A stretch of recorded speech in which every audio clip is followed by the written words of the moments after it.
sa harapan ninyo at makapagbahagi na ako ng salita ng ating Panginoon. Amen?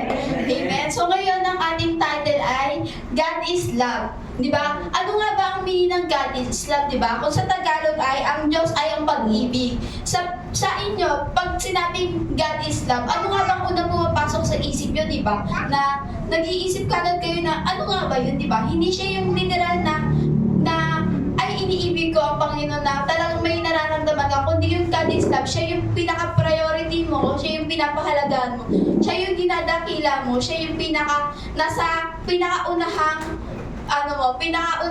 nasa pinaka-priority mo talaga na nasa priority mo sa buhay mo na wala nang muna na, ay uunahin ko muna tong isang bagay dito. Diba siya yung nasa center ng puso mo na nawala ng iba, diba? So yun, church, bago muna natin basahin sa Biblia, manalangin muna tayo sa araw ng Lord. Iiyak ko muna natin ang ating ulo. Hallelujah, Lord. Lord, gabayan niyo po kami sa araw to Lord God na maunawaan Lord God pagbulay-bulayan yung salita Lord God na palawakin sa aming isipan Lord God na isang puso namin Lord God ang bawat inyong salita Lord God na gabayan niyo po kami sa araw to Lord God na maintindihan namin at maunawaan Lord God. Alam ko Lord God kayo po magbibigay lakas Lord God at katalinuhan sa araw ito. So ito lang po ang aking pinapanalangin sa pangalan ni Jesus. Amen Lord. Now basahin natin sa 1 John 4:7-8, di ba? Mga minamahal, mag-ibigan tayo sapagkat mula sa Diyos ang pag-ibig, ang bawat umiibig ay anak ng Diyos at kumikilala sa Diyos, di ba? Amen. Napakaganda talaga ng salita ng Diyos, di ba? Na pinapaano sa atin yung pagmamahal na binibigay sa atin ng Panginoon, di ba? Na sinasabi na lahat ng nagmamahal ay galing sa Diyos at ang hindi nagmamahal ay nakikilala sa Kanya at ang nagmamahal ay susi sa ating tagumpay sa buhay sapagkat tayo ay nagmamahalan na sa ating mga kapwa pagiging daan ito sa paraan ng breakthrough sa ating buhay, di ba? Paano natin nasabing breakthrough sa ating buhay ang pagmamahal ng Diyos, di ba?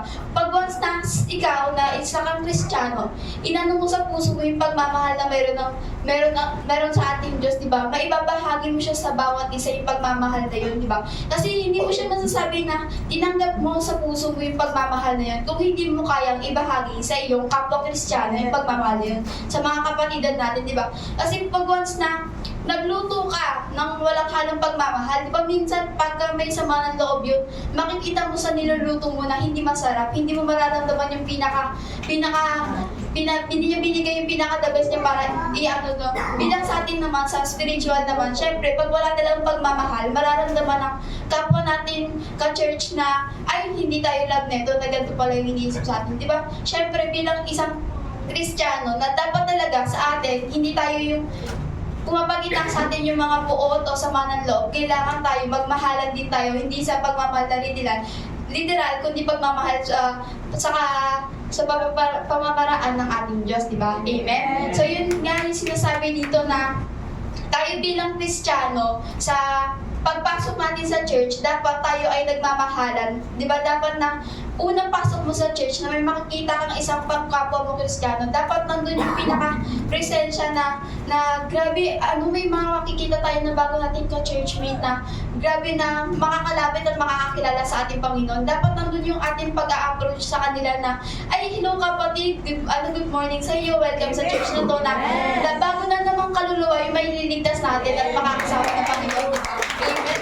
Na grabe talaga yung dapat na nandun. Tayo maging magalak at matuwa sa Kanya. Hindi yung tayo mismo na makikita natin ka-churchmate tayo, hala sino to na imbis na ipagpasalamat pa natin, parang nandun sa puso natin na kung ano pa yung nasa isip natin na maiisip kagad natin is yung mga negative things na pwedeng ng ka-churchmate natin na bago pa lang na ay ganito yung tingin sa akin ng mga taga-church na to. So doon pa lang mismo na pag wala sa iyo talaga yung pagmamahal, paano mo mahihikayat yung isang kapwa mo ka-churchmate, di ba, na mas lalong padamihin o tumatin pa sa church natin, di ba? Kaya doon talaga may papakita dito, yung pagmamahal ng Diyos talaga is napakadakila na kailangan talaga i-apply natin siya sa ating mga Kristiyano na dapat talaga tayong mga Kristiyano na hindi natin siya hahayaan lang na basta-basta na ay, nag-church ako, okay na yun, hindi siya gano'n. Dapat kailangan talaga yung pagmamahal ng Diyos, dapat yun talaga yung inaano natin sa inuuna natin sa lahat kasi yung pagmamahal na yun, kasi pag once na pag wala kang pagmamahal, paano mo may papakita, paano mo may ano sa mga paano mo may papakita yung nagiging biyaya sa iyo ng Panginoon na natatanggap mo sa bawat araw na ginagawa mo, di ba? Siyempre magagalak sila at masasabi nila na grabe yung ginawa sa iyo ng Diyos, no? Kasi yung pagmamahal na meron sa iyo, kasi grabe pwede mo siya ipaibahagi sa iba, di ba? Amen? So dito naman sa Efeso 4 verse 4 to 6. Amen. Dito sa 4 ay may iisang katawan at iisang espiritu. Kung paano may iisang pag-asa sa para doon kayo tinawag ng Diyos. Di ba? Amen. Grabe talaga yung salita ng Diyos doon. Di ba? Na binanggit dito may iisang Panginoon at iisang pananampalataya at iisang bautismo, iisang Diyos at Ama na ating lahat. Siya ay higit sa lahat, kumikilos sa lahat, at nananatili sa lahat, di ba? Amen. Grabe nga yung salita ng Diyos na sinasabi dito na tayo bilang Kristiyano, walang nakakataas. Walang mas ay pastor to, nakakataas siya, ay ganito leader to, di ba? Lahat tayo pantay-pantay. Lahat tayo ay hindi walang mas may itataas na siya yung masusunod, kundi ang ating Diyos lamang ang dapat nasa itaas. Amen. Grabe talaga na tayong Kristiyano talaga kailangan, kung ano man tayo, yung tingin natin sa isa't isa, dapat pantay-pantay. Wala man tayong tinitingala, wala tayong tinitingnan na iba, kundi ang ating Diyos lamang. Amen. Dapat talaga ang natin, ay yung Panginoon lang natin, di ba? Na wala tayong ay si ate, sa mas matanda, kailangan galangin ko siya, di ba? Oo, nandun nga yung paggalang natin sa ating mas nakakatanda. Pero yung pagiging natin sa ating Diyos na dapat nandun talaga yung ating pagsunod sa bawat mga utos niya, dapat na nandun din yung ating paggalang sa bawat isa, di ba? Amen? So, dito naman sa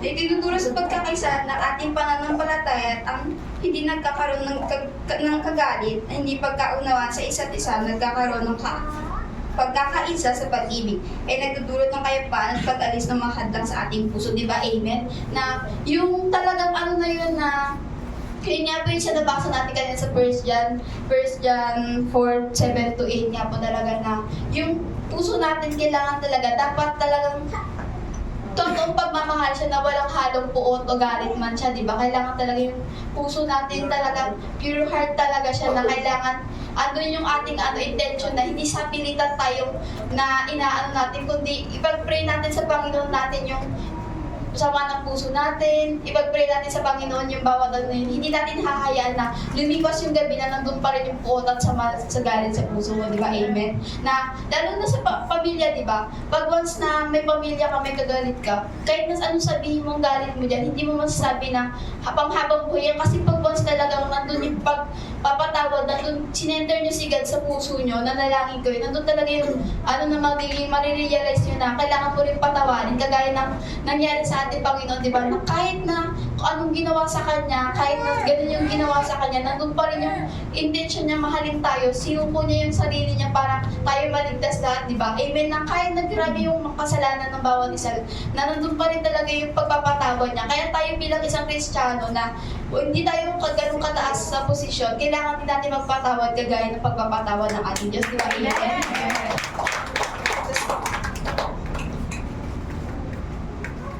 Kaya ngayon nga, church, na tayong mga Kristiyano, dapat unawain din natin yung bawat isa. Hindi yung lagi tayo nagmamataas sa mga bawat natin, problema natin, nagmamataas tayo na, ay, ganito ako, ganito, ganyan. Kailangan hindi siya ganun. Kailangan minsan, alam natin, nakakaalam tayo ng isang bagay, magpakumbaba din tayo. Hindi lahat ng oras na ikaw yung mamataas talaga, na kailangan na doon talaga yung pagiging pagpatawad mo, pagkumbaba mo talaga sa sarili mo, kasi hindi ka isang perfectong tao, kundi isa ka lang tao na sumusunod sa ating Panginoon, na siya nga na grabe yung ng Panginoon natin, na talagang siya, di ba? Pero hindi siya yung kasing tao na pinagmamataas niya yung sarili niya, kundi nagpakumbaba siya, di ba? Naniligtas niya tayo sa ating kasalanan, di ba? Pinatawad niya tayo sa ating kasalanan. Kaya tayong mga makakasalanan, dapat matuturing tayo magpatawag sa ating mga kapwa, di ba? Tao, di ba? Amen? Dahil tayo magbigay, dito naman po sa sa ganitong paraan makakita tayo ng mga breakthrough sa ating mga buhay, sa ating pamilya at sa mga komunidad. Tayo magbigay halaga sa pagmamahal, pagkakaisa upang umahon sa mga hamon sa buhay. Yun nga to, church mo, grabe talaga yung ng salita ng Diyos na tayong Kristiyano na umahon tayo sa mga, iwanan natin yung nakaraan natin na ugali, di ba? Hindi kasi kasi pag once talaga binalik-balikan mo yung buhay mo nung nakaraan, hindi walang pagbabago sa buhay mo, di ba? Pag once talaga hindi mo inadapt sa buhay mo yung pagmamahal ng Panginoon, hindi mo kung pangkitin pinaka-breakthrough sa buhay mo, di ba? Amen? Kaya yun nga, church, ito lang po ang aking Amen. Amen.